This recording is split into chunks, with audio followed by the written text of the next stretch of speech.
Hey everyone.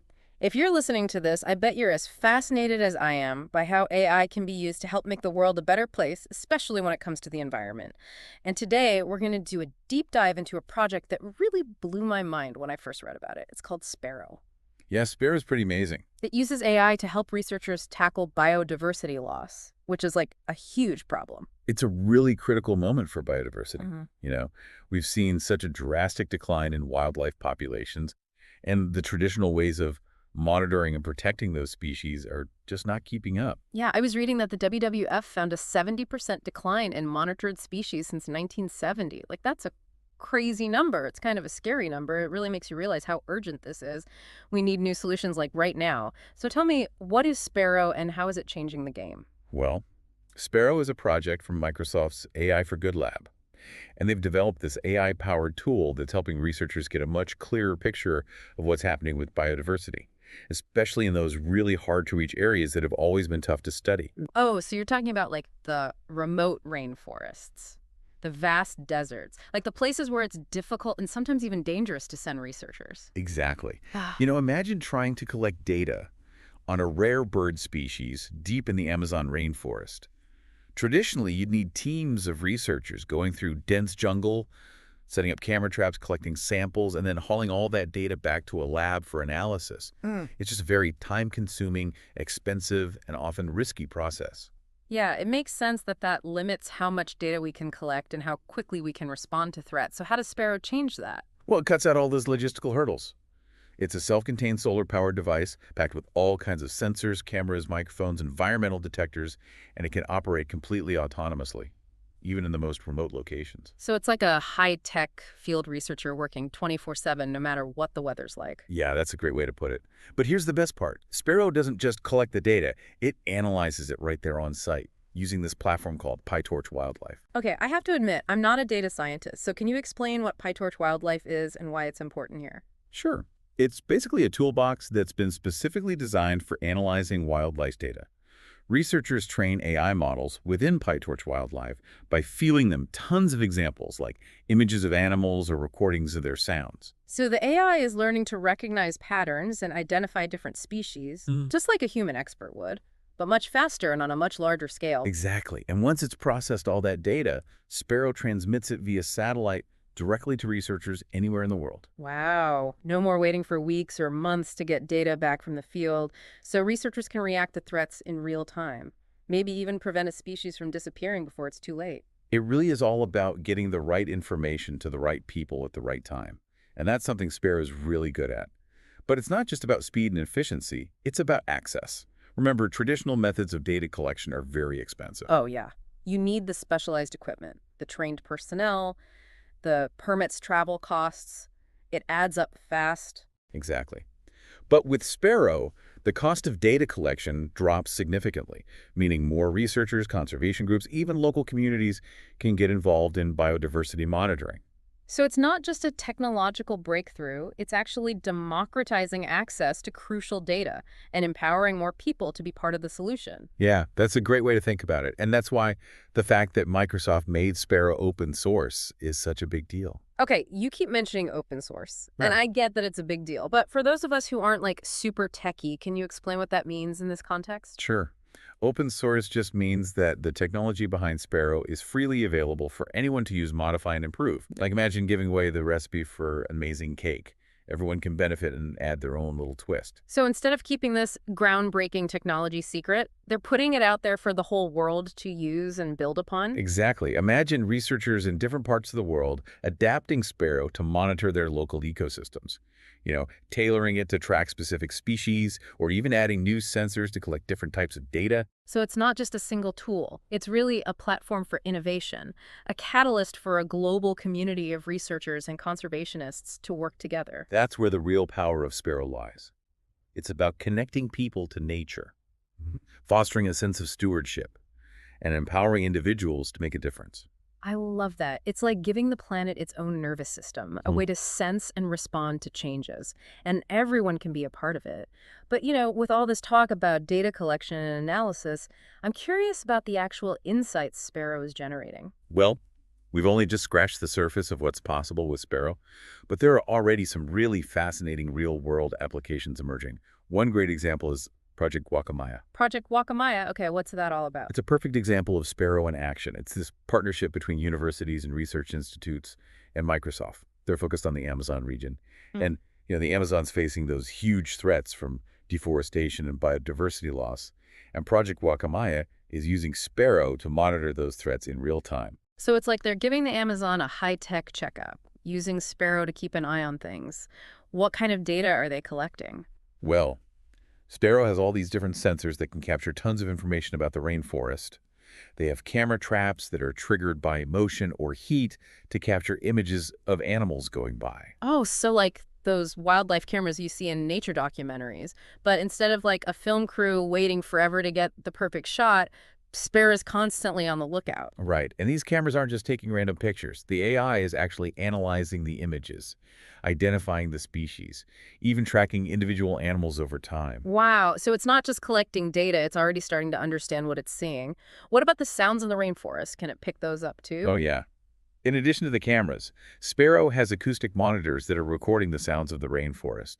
And this is especially helpful for identifying birds, bats, and other creatures that you're more likely to hear than see. So it's like having a super sensitive ear out in the jungle, picking up on all those little sounds that we humans might miss.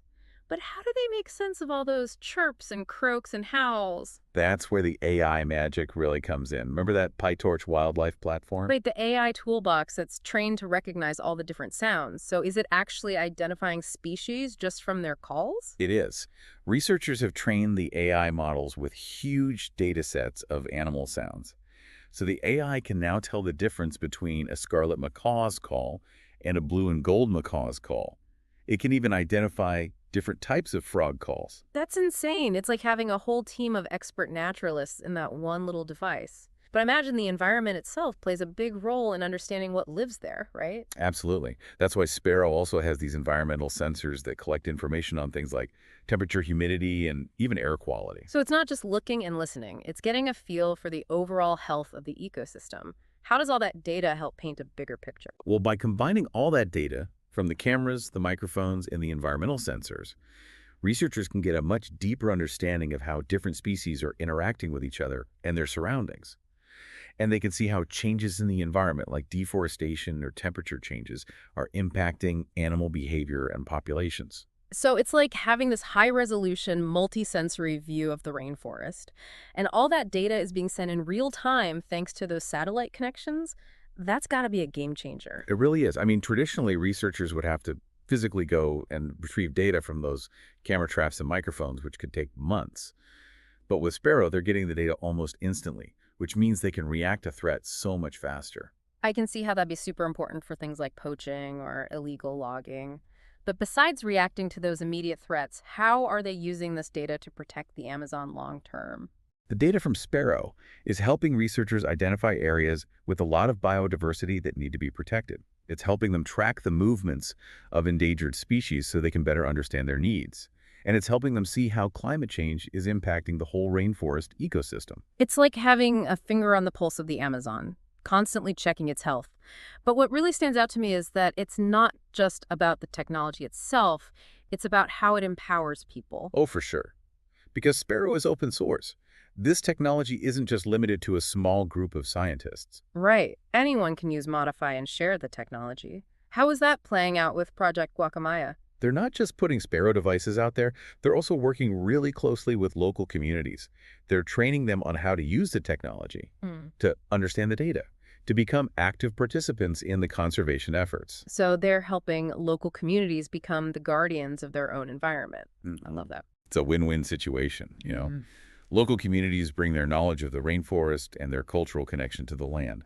And Sparrow gives them the tools and information they need to be even better caretakers. It's amazing to see technology being used like this to bridge the gap between science and community action.